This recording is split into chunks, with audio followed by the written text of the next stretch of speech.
Dans cette vidéo, on va parler de peur et de la nécessité d'avoir peur. Cette vidéo vient d'une discussion que j'ai pu avoir avec un abonné qui me disait qu'il en avait marre d'avoir peur avant ses combats et durant sa préparation.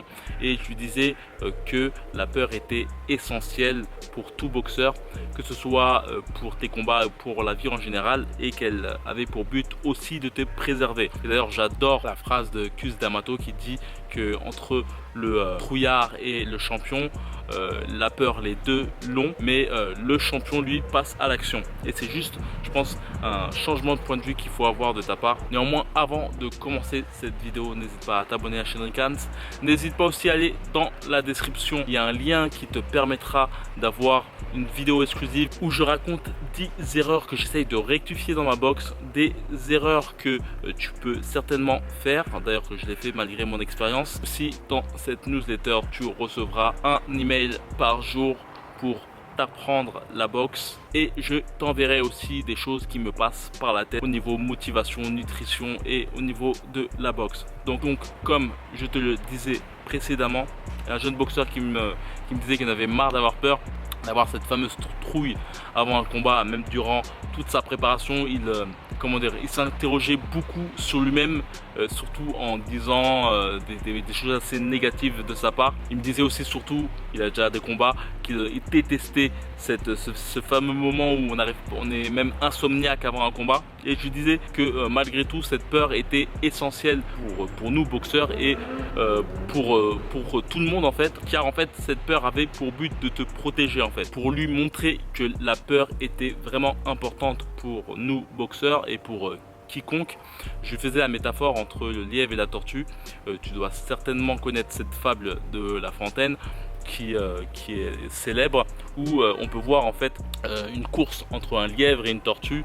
Le lièvre étant dans cette fable un animal très rapide comparativement à la tortue qui est ultra lente, et on peut voir lors de cette course que le lièvre court 2 fois voire 3 fois plus vite que la tortue. De son côté, la tortue fait son bonhomme de chemin tranquillement, contrairement au lièvre qui lui court de façon explosive mais s'arrête toutes les 2 minutes. Et plus ce lièvre s'arrête et plus la tortue la rattrape jusqu'à gagner la course. Fable de La Fontaine est une sorte de métaphore montrant que la persévérance est plus importante que la rapidité. Pour parler du lièvre à proprement dit, le lièvre n'avait pas forcément peur de la tortue, et au contraire justement. Et c'est pour cela qu'elle s'est arrêtée constamment, laissant la tortue, elle qui faisait son bonhomme de chemin tranquillement, la dépasser et gagner la course par la suite. Et en fait, je racontais à ce boxeur que la peur en fait justement te permettait justement de ne pas t'arrêter en fait, et de continuer la course jusqu'à l'arrivée, et surtout de façon rapide, efficace, et sans t'arrêter constamment. En somme, la peur t'oblige à aller au plus fort de toi-même, et surtout la peur, lorsqu'elle est bien dirigée, te pousse à passer à l'action. L'exemple type, c'est en somme le fait d'avoir la flemme d'aller courir durant ta préparation avant un combat, et en pensant justement à ton adversaire qui risque de te botter le cul, tu mets directement tes chaussures et tu sors et tu vas courir. Et c'est justement cette peur qui t'a obligé à courir, à t'entraîner tout au long de ta préparation pour ensuite remporter ce combat. Mais même si le combat n'est pas remporté, comme j'aime bien le dire, le plus important, c'est lorsque tu fais un combat, il est important de ne pas regretter. Et je pense que inconsciemment, tous les arrêts que tu peux faire, comme le lièvre, comme le fait de ne pas t'entraîner un jour par-ci, aller faire la fête par-là, et faire beaucoup d'écart, inconsciemment, je pense que ça peut te desservir.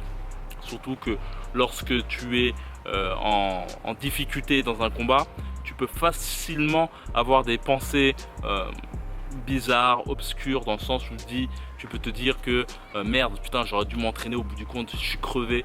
Et toutes ces pensées négatives que tu peux avoir peuvent t'amoindrir physiquement par la suite. Le mental joue beaucoup sur le physique, et lorsque tu n'as aucun regret, justement, tu peux te servir de tous ces sacrifices que tu as effectués. Justement, tout ces pensées en fait peuvent te permettre justement de donner un rebond d'énergie physiquement parlant. Donc voilà, n'hésite pas à me dire ce que tu en penses sur cette fable et sur cette métaphore et la corrélation que j'ai mis entre le lièvre et la tortue et la peur. Comme j'ai pu le dire auparavant, il y a une vidéo exclusive qui est dans la description.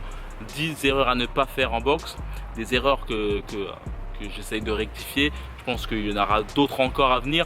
Le boxeur doit constamment rectifier ses erreurs, doit constamment aussi travailler ses bases et un travail constant jusqu'à la fin de sa carrière. Aussi, je voulais te dire qu'il y a une formation disponible dès maintenant dans la boutique Ricans, une formation sur la préparation physique pour être prêt au combat. Cette formation sera peut-être intéressante pour toi si tu souhaites avoir des moyens efficaces pour te préparer durant ton combat, que ce soit physiquement et mentalement. Il y aura une grande partie psychologique avec, on va parler de PNL, d'hypnose et d'ancrage. Aussi une partie nutrition qui te permettra de savoir comment j'ai perdu 5 kilos. Il y aura surtout une grande partie physique avec de multiples circuits training qui te permettront de travailler ton cardio de façon dynamique. Comme tu sais, le boxeur doit travailler son cœur de façon aléatoire, d'où des notions comme le Tabata qui ont pour but en fait d'avoir des travails d'accélération puis de repos puis d'accélération ainsi de suite. Et donc je te mets en place en fait une quantité de circuit training qui couple le cardio et le renforcement musculaire. Je te cache pas que je m'entraîne actuellement juste avec ces procédés où j'implémente un petit peu de musculation pure et dure, mais la majeure partie de mes entraînements sont basés sur ce genre de circuit training qui ont pour but en fait de muscler l'intégralité du corps. D'ailleurs, je pense que ce genre d'exercice est particulièrement intéressant pour les boxeurs amateurs. Donc si tu souhaites te procurer cette formation, n'hésite pas à aller dans les liens dans la description qui te permettront d'avoir cette formation en promotion. D'ailleurs, d'autres formations le sont jusqu'à dimanche qui vient. N'hésite pas donc à aller dans la description. D'ailleurs, si tu souhaites me poser des questions au sujet de cette formation, n'hésite pas. Donc voilà, comme d'habitude, que la boxe est avec toi.